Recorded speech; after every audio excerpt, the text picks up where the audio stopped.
ஐயோ, அக்கிரமம் செய்தவன் நன்றாகத்தானே இருக்கிறானே என்ற நம்பிக்கையை இழக்காதீர்கள்.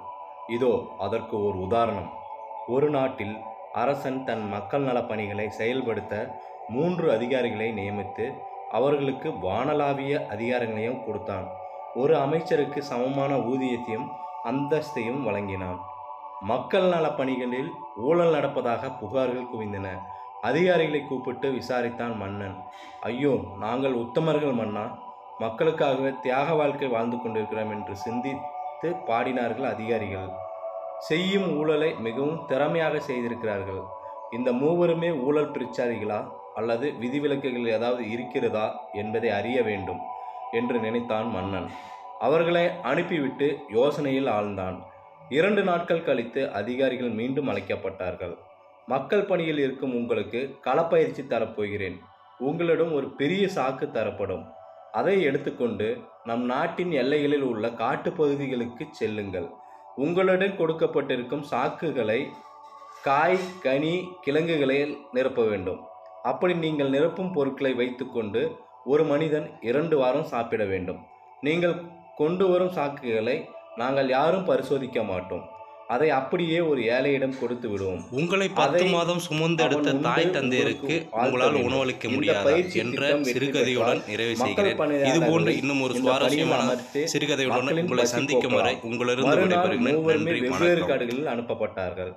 காடுகளில் காய்கனி கிழங்குகளை பஞ்சமில்லை தான். ஆனால் அவற்றை அலைந்து திரிந்து சேகரிக்க வேண்டியிருந்தது. மேலும் அதை சேகரிக்கும் வரை அதிகாரிகளுக்கும் காட்டில் கிடைக்கும் காய்கனிகள் தான் உணவு. 3 அதிகாரிகளும் அரண்மனை போன்ற வீடுகளில் சொகுசாக வாழ்ந்து பழகியவர்கள். அதனால் அவர்களுக்கு அந்த வேலை மிகவும் கடினமாக இருந்தது. முதல் அதிகாரி நல்ல பொருட்களை சேகரித்தார். நாம் துன்பப்பட்டாலும் இந்த திட்டம் வெற்றி பெற்றால் மக்கள் பசியாறுவார்களே என்ற நினைப்பே அவருக்கு உந்து சக்தியாக இருந்தது. சாக்குப்பையை நிரப்ப அவருக்கு 3 நாட்கள் தேவைப்பட்டது. ஆனால் உள்ளே இருந்தவை எல்லாம் தரமான பொருட்கள். 2ஆம் அவர் கொஞ்சம் குறுக்கு வழியில் யோசித்தார். பையை யாரும் சோதிக்க மாட்டார்கள் என்று மன்னரே சொல்லிவிட்டார். சோதித்தாலும் மேலோட்டமாகத்தான் பார்ப்பார்கள். மேலே நல்ல தரமான பொருட்களை வைத்து விடலாம். கீழே அழுகிய பழங்கள், கொட்டைகள் என்று வைத்துவிட்டால் யாருக்கு என்ன தெரிய போகிறது என்று எண்ணி அப்படியே செய்த அந்த நபர் ஒரே நாளில் தன் பணியை முடித்துவிட்டார். 3ஆம் அதிகாரி அந்த அளவிற்கு கூட சிரமப்படவில்லை. பைக்குள் என்ன இருக்கிறது என்பதை யாரும் பார்க்க போகிறார்கள் என்ற நினைப்பில் காய்ந்த இலைகளையும் சருகுகளையும் போட்டு பையை நிரப்பி அரண்மனையில் சேர்த்து விட்டார். ஒரு நாளிகை பொழுதில் வேலை முடித்துவிட்டு தன் மாளிகைக்கு சென்று சுகமாக உண்டு உறங்கினார். மன்னன் 3 அதிகாரிகளும் அழைத்தான். அவர்கள் முன்னிலையில் தன் காவலர்களுக்கு கட்டளையிட்டான். இந்த மூவரையும் தனித்தனியாக பாதாள சிறையில் அடையுங்கள். அவருடைய சாக்கு பைகளை அவரிடம் வைத்து விடுங்கள். சிறை தண்டனை 2 வாரங்கள் தொடரும். அந்த 2 வாரங்களில் அவர்களுக்கு வேறு எந்த உணவும் வழங்க வேண்டாம். அவர்கள் சேகரித்த காய்கனி, கிழங்கு வகைகள் தான் அவர்களுக்கு உணவு. 3ஆம் அதிகாரியால் காய்ந்த இலைகளையும் சருகுகளையும் உண்டு உயிர் வாழ முடியவில்லை. 5 நாட்களில் அவர் பசி தாங்காமல் மாண்டு விட்டார். 2ஆம் அவரோ அழுகிய கனிகளையும் நல்ல கனிகளையும் கலந்து உண்டு எப்படியோ 2 வாரங்கள் உயிர் வாழ்ந்து விட்டார்.